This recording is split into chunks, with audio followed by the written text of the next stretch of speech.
குருவடி சரணம். யூடியூப் நண்பர்கள் அனைவருக்கும் அடியேனின் அன்பான வணக்கங்கள். நான் உங்கள் குருமணிகண்டன் பேசுகிறேன், பொள்ளாச்சியிலிருந்து. திருக்கணித பஞ்சாங்கத்தின்படி வரக்கூடிய ஏப்ரல் மாதம் துளாராசி என்பவர்களுக்கு என்ன மாதிரியான பலன்கள் நடக்க காத்திருக்கு அப்படிங்கிற விஷயத்தை அந்த பதிவில் பார்க்க போகிறோம். பாசிட்டிவ் நெகட்டிவ் ரெண்டுமே பார்த்துடலாம். நெகட்டிவ் ஏதாவது இருக்குது அப்படின்னா அதை எப்படி பாசிட்டிவாக மாற்றிக்கிறது, அதற்கான வழிபாட்டு முறைகள் என்ன, அதை எப்படி செய்யணும் அப்படிங்கிற எல்லா விதமான விவரங்களையும் விரிவாக தெளிவாக டீட்டெயில்டாக அந்த பதிவில் பார்த்துடலாம். முதல்ல இந்த மாத துவக்கத்தில் என்ன கிரகநிலைகள் துளாராசிக்கு இருக்குது, மேலும் இந்த மாதத்தில் என்னென்ன கிரகங்கள் பயிற்சி ஆகுது, அந்த கிரக பயிற்சியால் ஏற்படக்கூடிய மாற்றங்கள் என்னென்ன, இதன் அடிப்படையில் தான் அந்த பதிவானது பதிவு செய்யப்படுது. ஸோ அப்படி இந்த மாத துவக்கத்தில் இந்த என்ன கிரகநிலைகள் துளாராசிக்கு இருக்குதுன்னா, ராசிக்கு 5ஆம் இடத்துல செவ்வாய் புதன் ராகு இணைவு, ராசிக்கு 6ஆம் இடத்துல சூரியனும் சனியும் இணைவு, ராசிக்கு 7ஆம் இடத்துல சுக்கிரன் உங்களுடைய ராசிநாதன் உங்களுடைய ராசியவே பார்த்துட்டு இருக்காரு, நல்ல விஷயம். ராசிக்கு 9ஆம் இடத்துல குருவினுடைய பார்வையும் ராசிக்கு இருக்குது. 2 பொருளாதார கிரகங்களுடைய பார்வை ராசிக்கு இருக்கிறது ரொம்ப ரொம்ப ஒரு யோகமான விஷயந்தான். ராசிக்கு 11ஆம் இடம் அப்படின்னு சொல்லக்கூடிய லாபஸ்தானத்தில் கேதுவினுடைய அமர்வு. ஸோ இதுதான் இந்த மாத துவக்கத்தில் இருக்கக்கூடிய கிரகநிலைகள். மேலும் இந்த மாதத்தில் என்னென்ன கிரகங்கள் பயிற்சி ஆகுதுன்னா, ஏப்ரல் மாதம் 2ஆம் தேதி செவ்வாய் உங்களுடைய ராசிக்கு 2-7க்கு அதிபதி, ராசிக்கு 5ஆம் இடத்துக்கு பயிற்சி ஆகிறார். 5ஆம் இடத்துல பயிற்சி ஆகிறது மட்டும் இல்லாமல் அங்கே சனி அப்படின்னு சொல்லக்கூடிய ஒரு கிரகம் இருக்குது. சனி அந்த செவ்வாயை போய் தொடுதுங்க. 2ஆம் தேதி பயிற்சி ஆச்சுன்னா 20ஆம் தேதி வரைக்கும் சனியை நோக்கி இந்த செவ்வாய் பயணிக்குது. 20ஆம் தேதிக்கு மேலே சனியை கடந்து செவ்வாய் பயணிக்க ஆரம்பிக்குது. அப்போது இந்த முதல் 20 நாட்கள் ரொம்ப ரொம்ப ரொம்ப கவனமாக இருக்கணும். காரணம் என்ன அப்படின்னா, செவ்வாய் சனி இணைவு ஒரு போர் குணம் உண்ட ஒரு இணைவு. ஸோ அப்படி இருக்கும்போது உங்களுடைய ராசிக்கு 2-7க்கு அதிபதி 4-5 உடையவரோட சேர்ந்து இருக்கிறது நல்ல விஷயந்தான். 2-5 4-7 எல்லாம் நல்ல தொடர்பு தான், இல்லைன்னு சொல்லலை. ஆனால் 6ஆம் இடத்துல இருந்து அந்த சம்பவம் நடக்கிறதுனால கொஞ்சம் கவனிக்க வேண்டிய ஒரு விஷயமா இருக்குது. என்னென்னவெல்லாம் நடக்க காத்திருக்கு அப்படிங்கிற டீட்டெயில்டாக பார்க்கலாம். ஸோ அடுத்ததாக ஏப்ரல் மாதம் 10ஆம் தேதி புதன் அப்படின்னு சொல்லக்கூடிய கிரகம் உங்களுடைய யோகாதிபதி, அவர் பாக்கியாதிபதி, அவர் 5ஆம் இடத்துலேருந்து 6ஆம் இடத்துக்கு பயிற்சி ஆகிறாரு. 6ஆம் இடம் அப்படிங்கிறது ஆக்சுவலாக அது குருவினுடைய வீடு. குரு ஆல்ரெடி புதனோட வீட்டில் தான் அமர்ந்திருக்கிறாரு. அப்போ குருவும் புதனும் பரிவர்த்தனை ஏற்படுது. ஏப்ரல் 10ஆம் தேதி ஏற்படக்கூடிய அந்த பரிவர்த்தனை ஏப்ரல் 30ஆம் தேதி வரைக்கும் இருக்குது. 20 நாட்கள் அந்த பரிவர்த்தனை இருக்குது. ஸோ நல்ல விஷயம் அது. அதாவது உங்களுடைய 3, 6, 9, 12 பாவங்கள் பலம் அடையுது. இங்கே 3, 6, 12 அப்படிங்கிறது மறைவு ஸ்தானங்கள் தான், இல்லைன்னு சொல்லலை. ஆனால் 9ஆம் இடம் அப்படிங்கிறது பாக்கியம். அந்த பாக்கியஸ்தானம் என்ன பண்ணுது அப்படின்னு சொல்லி பார்த்துட்டிங்கன்னா, எல்லா விதமான இறை அனுகிரகத்தையும் முன்னாடி நீங்கள் செய்த நன்மை அதற்கான பலாபலனையும் இந்த காலகட்டம் தர தயாராகிட்டு இருக்குதுன்னு அர்த்தம். ஓகே. ஏப்ரல் மாதம் 14ஆம் தேதி சூரியனுடைய நகர்வு உங்களுடைய லாபாதிபதி ராசிக்கு 6ஆம் இடத்துலேருந்து 7ஆம் இடத்துக்கு பயிற்சி. சூரியனுடைய பார்வையில் உங்களுடைய ராசி இருக்குது. சூரியனுடைய பார்வை மட்டும் இல்லாமல் செவ்வாயினுடைய பார்வையும் இருக்கிறது. கொஞ்சம் சில விஷயங்கள் அது நன்மை இல்லை, என்ன ஏதுங்கிறது டீட்டெயில்டாக பார்க்கலாம். அதே போல் ஏப்ரல் மாதம் 19ஆம் தேதி சுக்கிரனுடைய நகர்வு. சுக்கிரன் உங்களை ராசிக்கு 7ஆம் இடத்துலேருந்து 8ஆம் இடத்துக்கு பயிற்சி ஆகிறார். உங்களோட ராசிநாதன் 8க்கு போனாலும் 8ல் ரிஷபம் அப்படிங்கிற வீட்டுக்குள்ளே தான் போகுது. ரிஷபம் தன்னுடைய வீடு சுக்கிரனுக்கு. அப்போ சுக்கிரன் அங்கே பலம் தான் அடையுது, ராசிநாதன் பலம் இல்லாமல் போகலை. அது நல்ல விஷயந்தான். இப்போ ராசிநாதன் பலம் அடையிறனா எங்கே பலம் அடைஞ்சாலும் என்ன, நம்ம பலமாக இருக்கிறோம், அவ்வளோதான் மேட்ரு. ஸோ இதுதான் இந்த மாதத்தில் நடக்கக்கூடிய கிரக பயிற்சிகள். இதனால் என்னென்ன மாற்றங்கள் நடக்க காத்திருக்கு அப்படிங்கிறத பார்க்க போகிறோம். உங்களுடைய தொழில் எப்படி இருக்க போது, வருமானம் எப்படி இருக்க போது, ஆரோக்கியம் எப்படி இருக்க போது, கணவன் மனைவி உறவு நிலை எப்படி இருக்க போது, நோய் எதிர்ப்பு, கடன் இதெல்லாம் எப்படி இருக்க போது, அதை எப்படி ஹேண்டில் பண்ணுறது, குழந்தைகளினுடைய வளர்ச்சி, குழந்தைக்காக முயற்சி எடுத்துருக்குங்க, அது எப்படி இருக்க போது, படிப்பு, ஏதாவது அதிர்ஷ்டம் இருக்கா, ஏதாவது லாபம் இருக்கா, அது எப்போ கிடைக்கும் அப்படிங்கிற எல்லா விதமான விவரங்களையும் பார்த்துடலாம். முதல்ல தொழில் அமைப்புகள் எப்படி இருக்குது அப்படின்னு சொல்லி பார்க்கலாம். தொழில் அப்படின்னு சொல்லி பார்க்கும்போது உங்களுக்கு 10ஆம் இடத்தை தான் பார்க்கணும். அப்போது துலாத்துக்கு 10ஆம் இடம் அப்படிங்கிறது கடகராசி. கடகத்தினுடைய அதிபதி சந்திரன், ஒரு 4 கிரகம் பயணிச்சுக்கிட்டே இருப்பார். இங்கே தொழிலை பற்றி பேசணும் அப்படின்னா அதில் என்னென்ன வருட கிரகங்களும் மாத கிரகங்களும் சம்மந்தப்படுது அப்படிங்கிறத பார்க்கணும். 10ஆம் இடத்திற்கு ஏதாவது கிரகங்களுடைய பார்வை சேர்க்கை இருக்கான்னு பார்த்துட்டிங்கன்னா பெருசாக எந்த கிரகத்தினுடைய பார்வையும் சேர்க்கையும் இல்லை. அதான் உண்மை. அப்போ 10ஆம் இடம் அப்படிங்கிறது சுத்தமாக தான் இருக்குது, தொந்தரவுகள் ஏதும் இல்லை. தொழில் ரீதியாக எந்த விதமான புதிய மாற்றங்களும் நிகழ்வதற்கு வாய்ப்புகள் இல்லை அப்படின்னு சொல்லிடலாம். நிகழ்வதற்கு வாய்ப்புகளே இல்லை தொழில் ரீதியாக. பார்ட்னர்ஷிப் போட்டு தொழில் செய்யக்கூடிய நபர்களாக இருந்தீங்கன்னா ஏப்ரல் மாதம் 14ஆம் தேதிக்கு மேலே உங்களுடைய பார்ட்னர் ரொம்ப ஸ்ட்ராங் ஆகிறாங்க. உங்களை காட்டிலும் நீங்கள் உங்கள் பார்ட்னருக்காக இறங்கி வேலை செய்ய வேண்டிய ஒரு சூழ்நிலை உருவாகுது அப்படிங்கிறத சொல்லுது. அப்போது ஏப்ரல் 14க்கு மேலே பார்ட்னர்ஷிப்பில் இருக்கக்கூடிய துளாராசி அன்பர்கள் மட்டும் கவனமாக இருக்கணும். ஏன்னா 2 பேரும் ஈக்குவல் ஷேர் தான் பண்ணியிருப்பீங்க, எல்லாமே ஓகே. ஆனால் உங்களுடைய பார்ட்னர் உங்கள் மீது ஆதிக்கத்தை செலுத்துவார். நீங்கள் அவருக்காக வேலை செய்கிற மாதிரி ஆகிடும். உங்களுடைய கருத்துக்கோ உங்களுடைய திறமைக்கோ உங்களுடைய ஐடியாக்ஸ்க்கோ அவர் பெரிய அப்ளாஸ் எல்லாம் தரமாட்டார். காதில் கேட்டு அவருக்கு என்ன விருப்பமோ அதை செஞ்சுட்டு போவாங்க. நம்மளுக்கு உண்டான மதிப்பு மரியாதை குறையிற மாதிரி நம்ம ஃபீல் பண்ணுவோம். ஏன்னா நம்மளை காட்டிலும் அவங்க பலமாக இருக்கிறாங்கன்னு நம்ம மனசு நினைக்கும். ஆக்சுவலாக அப்படியான்னு கேட்டால் அப்படி கிடையாது, ஆனால் மனசு அப்படி நினைக்கும். அந்த மாதிரியான கிரக சூழ்நிலைகள் தான் இருக்குது. ஸோ அவங்க ஒரு விஷயத்த சொல்கிறாங்க, ஒரு நல்ல விஷயமா இருக்குது அப்படின்னு சொல்லி நம்பியும் செய்ய முடியாது. ஏன்னா அதில் பாதகமும் உண்டு. அவருக்கு 70% கிடைச்சா நம்மளுக்கு 30% தான் லாபம் கிடைக்கும். ஆனால் 2 பேரும் சேர்ந்து எப்படி பிஸ்னஸ் பண்ணுறது? அவன் 30-70க்கு பண்ண முடியாது இல்லையா? ஸோ அந்த மாதிரி எல்லாம் லாபமும் 50-50 இருக்கணும். லாபம் கிடைக்கும் கண்டிப்பாக அவங்க சொல்கிறத செய்யும்போது, பார்ட்னரோட பேச்சு கேட்கும்போது லாபம் உண்டு. ஆனால் பெரிய அளவில் நீங்கள் ஆதாயம் அடைய முடியாது, உங்களுடைய பார்ட்னர் ஆதாயம் அடைச்சிக்குவாங்க அப்படிங்கிறத சொல்லுது. ஸோ அது கொஞ்சம் சிக்கலான சுருள் தான், அதை பார்த்து தான் சுற்றணும் அப்படிங்கிறத மைண்டில் வச்சுக்கோங்க. பார்ட்னர்ஷிப்பில் மட்டும் கவனம்.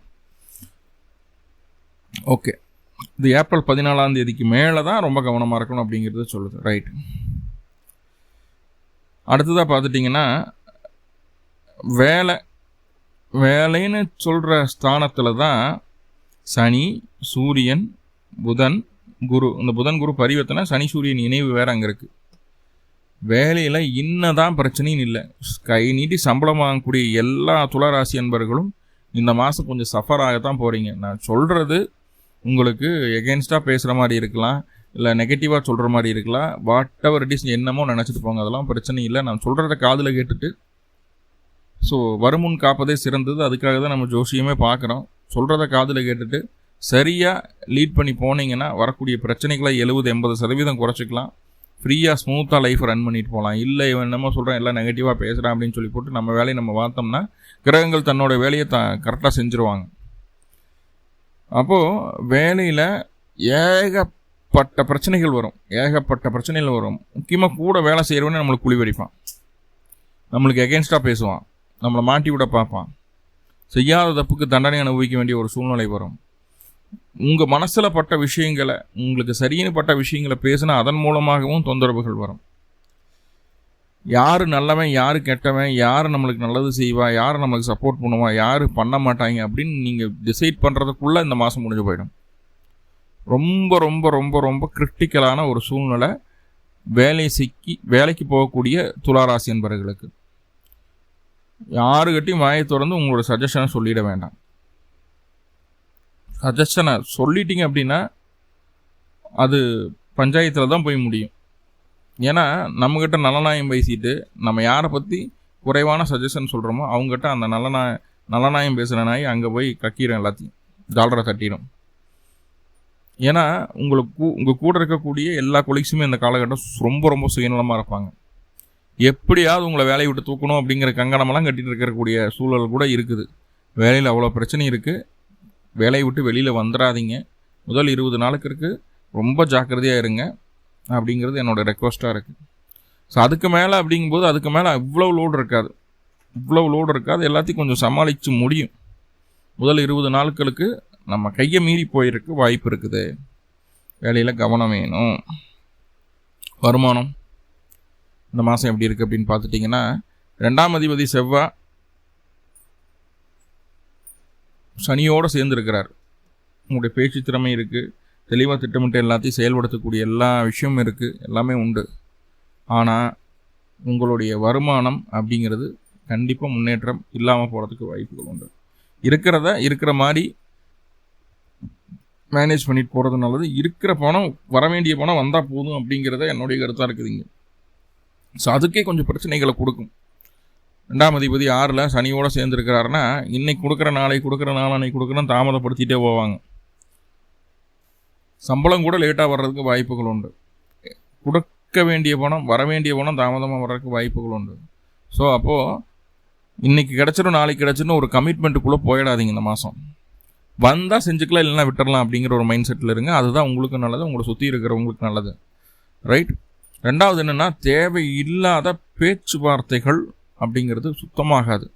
தேவையில்லாம பேச்சுவார்த்தை, தேவையில்லாத கோபம், தேவையில்லாத அவசரம், இது எல்லாம் என்ன பண்ணுதுன்னா குடும்பத்துக்குள்ளே தேவையில்லாத குழப்பங்களை கொடுத்துருது, சண்டை சச்சரவுகளை கொடுத்து பிரிவினை கொடுத்துருது. ஒருவேளை உங்களுடைய சுய ஜாதகத்தில் செவ்வாயினுடைய தசாபுத்தி அந்தரமோ அல்லது சனியினுடைய தசாபுத்தி அந்தரம் அல்லது செவ்வாயினுடைய நட்சத்திரம் மிருகசீடம், சித்திரா, அவிட்டம், கனியோட நட்சத்திரம் பூசம், அனுசம், உத்திரட்டாதி, இந்த 6 நட்சத்திரங்களில் எந்த கிரகன்னு தசாபுத்தி நடத்தினாலும் குடும்பத்துக்குள்ள சண்டை சச்சரவு கைகலப்பாகிறதுக்கு கூட வாய்ப்புகள் இருக்குது. கோர்ட்டு கேஸ் வரைக்கும் இழுத்துட்டு போயிடாது. இப்போ செவ்வாயினுடைய தசாபுத்தி அந்தரமா சனியோட தசாபுத்தி அந்தரமா ரொம்ப ரொம்ப கவனமாக இருங்க. இது நம்மளுக்கு சாதகமான ஒரு சூழ்நிலை இல்லை. குடும்ப உறுப்பினர்களுக்கும் சாதகமான சூழ்நிலை இல்லை. குடும்பத்தினுடைய மதிப்பு மரியாதையை குறைக்கிற மாதிரியான ஒரு சூழ்நிலைகளை காட்டுது. ஸோ டேஞ்சரான ஒரு அமைப்பு. எப்படியெல்லாம் சமாளிக்க முடியுமோ அப்படியெல்லாம் சமாளிக்கிறதுக்கு வழி என்னமோ அதை கொண்டு போயிடணும். நீங்கள் தான் கோவப்பட்டு அவசரப்பட்டு பேசுனீங்க அப்படின்னா முடிஞ்சு போச்சு. ஏன்னா பாதகாதிபதி சூரியன் 14ஆம் தேதிக்கு மேலே 7ஆம் இடத்துலேருந்து ராசியை பார்க்குற உச்சம் பெற்று பார்க்குறாரு. செவ்வாய் 6ஆம் இடத்துலேருந்து செவ்வாயினுடைய பார்வையும் ராசிக்கு இருக்குது. அப்போ உங்கள் மனசு உங்கள் கண்ட்ரோல்லே இருக்காது. பயங்கர ட்ரிகர் ஆகிரு. ரொம்ப வேகமாக, ரொம்ப கோபமாக, ரொம்ப ஆக்ரோஷமாக, ரொம்ப ஈகோஸ்டிக்காக நடந்துக்கிறதுக்கு உண்டான எல்லா வழித்தடங்கள்லையும் அந்த சூரியனும் செவ்வாயும் ஏற்படுத்தி தருவாங்க. செவ்வாய் தனியாக இல்லை, சனியோடு சேர்ந்து நிற்கிது. முக்கியமாக 14ஆம் தேதியிலிருந்து அந்த 20-21ஆம் தேதி வரைக்கும் எவ்வளோ கவனமாக இருக்கணும் அவ்வளோ கவனமாக இருங்க. தேவையில்லாத கோபம், டென்ஷன் வேண்டாம். யாருக்கிட்டையும் நெஞ்சை நிமித்திட்டு போய் சண்டைக்கு போக வேண்டாம். ஈகோ காட்ட வேண்டாம். முக்கியமாக சொல்கிறது அது குடும்ப உறுப்பினர்களுக்கே பாதிப்பை கொடுக்குது. அப்படின்னா கணவன் மனைவி உறவு எப்படி இருக்கும்? 2ஆம் அதிபதி 7ஆம் அதிபதி அப்படிங்கிறவர் தான் செவ்வாய். குடும்ப உறுப்பினர்கள் கூட சண்டை கட்டினா கூட நாளைக்கு ஏதோ ஒரு வகையில் சேர்ந்துக்கலாம். கணவன் மனைவிக்குள்ள பிரச்சனையாச்சுன்னா சேரவே முடியாது. தொந்தரவு, பெரிய ட்ராபேக் இது. ஏன்னா 7ஆம் அதிபதியுமே சனி கூட சேர்றாரு. இங்கே என்னென்னா 5ஆம் அதிபதியும் 7ஆம் அதிபதியும் இனியும் வர்றாங்க. இது லவ் மேரேஜாக இருக்குது, இல்லை உண்மையான அன்பு அங்கே இருக்குது அப்படின்னா கணவன் மனைவிக்குள்ள பிரச்சனை வந்தாலும் வழியில் தெரியாது, குடும்பம் பிரியாது, சேர்ந்துருப்பாங்க. இல்லை கட்டாயத்துக்காக அப்பா சொன்னாங்க, அம்மா சொன்னாங்க, அண்ணன் சொன்னான், தம்பி சொன்னான் அப்படின்னு சொல்லி கட்டாயத்துக்காக விருப்பம் இல்லாத ஒரு திருமணமாக இருந்ததுன்னு அப்படின்னா துளாராசிக்கு இந்த மாதம் கட்டாகிறதுக்கு வாய்ப்பு அதிகம். விருப்பம் இல்லை அப்படிங்கிறது ஆப்போசிட் ஆளுக்கு தெரிஞ்சிடும். அவ்வளோதான், சிம்பிள்.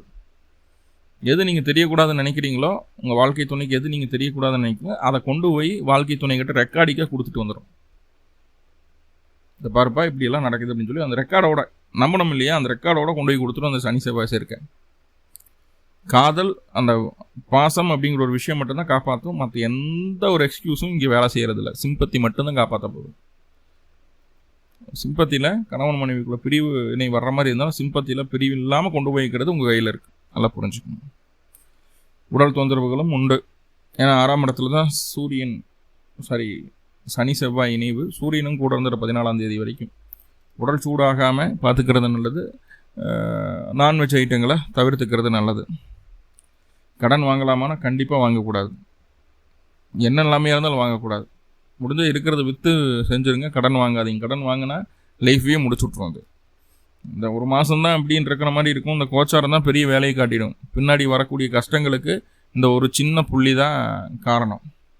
ஏன்னா குழந்தை பிறக்கிறது அப்படிங்கிறது அந்த ராசி, அந்த தேதி, நேரம், அந்த நட்சத்திரத்தில் தான் இல்லையா, அந்த தசாபுத்தியில் தான். ஆனால் வாழ்நாள் வரைக்கும் அந்த பிரச்சனையை கொடுக்குது இல்லையா அந்த முகூர்த்தம். அதுபோல் இப்போ இருக்கக்கூடிய முகூர்த்தம் வாழ்நாள் வரைக்கும் பிரச்சனையை கொடுக்கும். கவனமாக இருக்கணும்.